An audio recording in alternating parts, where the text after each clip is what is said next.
भिवंडी के मीटपाड़ा इलाके की एक ग्राउंड प्लस 3 मंजिला डाइंग यूनिट में अचानक भीषण आग लग गई। आग ऊपरी मंजिल से फैली और पूरे परिसर में धुआं फैल गया। सूचना मिलते ही फायर ब्रिगेड की 2 गाड़ियां मौके पर पहुंची और आग पर काबू पाने की कोशिश शुरू हुई। राहत की बात यह रही कि किसी के हताहत होने की खबर नहीं है। भिवंडी महानगर पालिका चुनाव को लेकर प्रशासन ने तैयारी शुरू कर दी है। राज्य सरकार ने 11 जून को प्रभाग रचना के आदेश मिलते ही मनपा कार्यालय में दस्तावेजों का काम शुरू हो गया है। इस बार भिवंडी में 45 नए प्रभाग बनाए जाएंगे, जिनमें ज्यादातर में 4 सदस्य होंगे। पिछली बार कोर्ट के आदेश से चुनाव टले थे, लेकिन अब सुप्रीम कोर्ट की मंजूरी के बाद पूरी प्रक्रिया दोबारा शुरू हो चुकी है। शहर के राजनीतिक गलियारों में हलचल तेज हो गई है।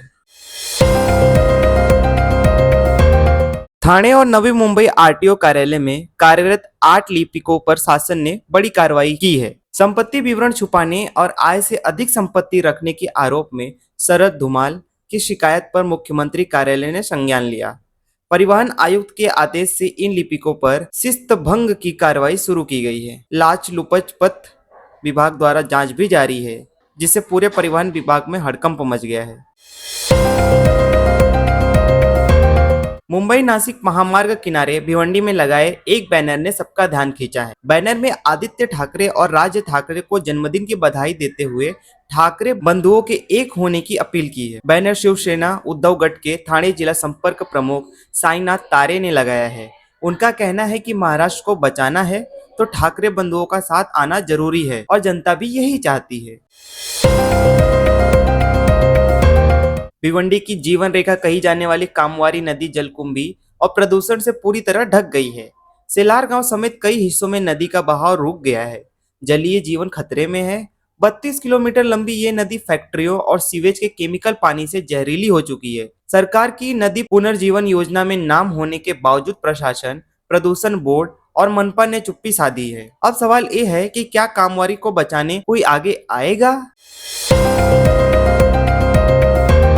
भिवंडी की सड़कों पर फेरी वालों के अतिक्रमण से ट्रैफिक जाम रोज का सिर दर्द बन गया है। मंडई, बाजारपेट, तीन पत्ती जैसे इलाकों में हालात बद से बदतर हैं। नो पार्किंग और फेरी वाला जोन अब तक घोषित नहीं हो पाए हैं। 8,500 फेरी वाले ने सर्वे का टारगेट था, लेकिन सिर्फ 3,200 का पंजीकरण हुआ। पथ विक्रेता समिति का गठन भी लटका है। जब तक ये प्रक्रिया पूरी नहीं होती, भिवंडी की सड़कें यूं ही जाम रहेंगी।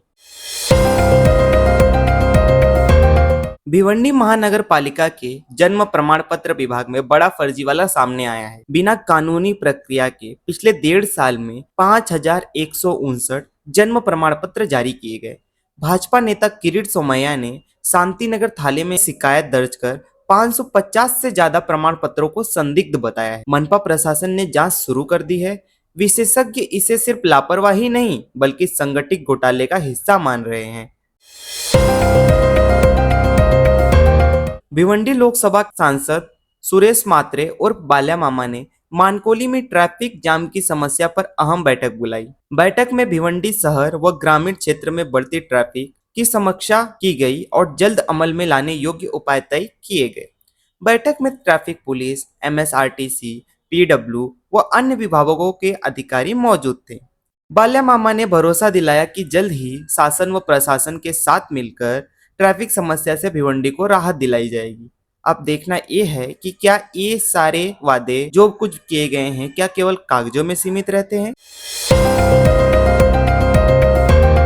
भिवंडी पूर्व के विधायक रईस शेख ने प्रभाग 1, 2 और 3 के विकास कार्यों की समीक्षा के लिए BNCMC भिवंडी निजामपुर महानगर पालिका में अधिकारियों के साथ अहम बैठक की। इस दौरान इंजीनियर जमील पटेल, सचिन नायक, वसीम अंसारी, संदीप पटनवार समेत ठेकेदार मौजूद रहे। रईस शेख ने साफ किया, विकास कार्यों में समयबद्धता सबसे बड़ी प्राथमिकता है। लापरवाही किसी भी हाल में बर्दाश्त नहीं की जाएगी। अब IRCTC से तत्काल टिकट बुक करने के लिए आधार अनिवार्य होगा। 1 जुलाई 2025 से वेबसाइट और ऐप पर आधार वेरिफिकेशन जरूरी कर दिया गया है। वहीं 15 जुलाई से OTP ऑथेंटिकेशन भी लागू होगा। रेलवे ने एक कदम दलालों पर लगाम कसने और पारदर्शिता बढ़ाने के लिए उठाया है। पहले 30 मिनट तक कोई एजेंट टिकट बुक नहीं कर सकेगा, यानी आम यात्रियों को अब मिलेगा सीधा मौका।